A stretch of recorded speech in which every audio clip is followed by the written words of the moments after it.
My name is Barbara Mulligan, and we're at the Dempsey Center today, one of the most wonderful places in the world. My husband and I were originally from Massachusetts, and we retired 2.5 years ago, and we've always wanted to live in Maine, so here we are. We have a nice little house on a lake. It's wonderful.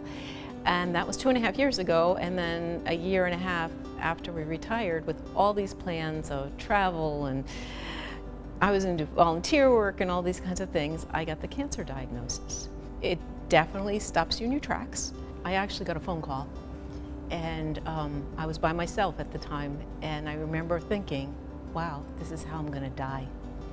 I wasn't scared necessarily, but I was like, this is the end, is what I thought. Gratefully, it is not, and it's definitely been a journey this year.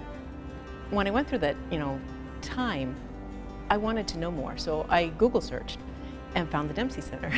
They acknowledge that you have cancer, of course, and they're very compassionate about that, but they know the person. They laugh with you. They give you a hug. It feels like a hug when you walk in the door. They've made it so much easier. It's hard. Even after you've had your surgery and your treatments are done, and it's hard to assimilate back into regular life, cancer-free life, So they get all that here. I learned that I'm stronger than I think.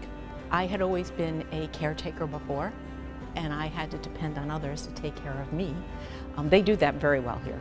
I have some neuropathy pain and stuff existing, and doing the massage, doing the Reiki, doing the acupuncture has been so successful for me. You work with them first to identify where you're hurting and what the problem is, and they put little needles, and they're teeny tiny needles because I don't like needles, and these were like hair-like, into different points, energy points again within your body, to help make the energy flow better through your body to make that pain hopefully subside. They did it for the first time. I had it, I don't know, a couple of weeks ago, and I went to bed that night, got up the next morning, and what I usually first feel is pain in my hip, and I'm like, it's not there.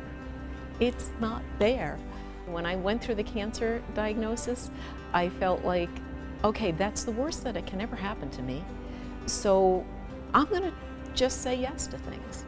I'm gonna try things that I probably wouldn't have tried before, including tofu. But I started the ukulele. I've always loved music. I've never really gotten that involved, and so I now play ukulele as a beginner in a little ukulele group. We play at the churches, we play at the libraries, It's so much fun. So hope is that. Hope is seeing that there's not just this awfulness. This will pass. And I think another thing that I've gotten here too is just take it a day at a time. Breathe in, breathe out. It'll get better tomorrow.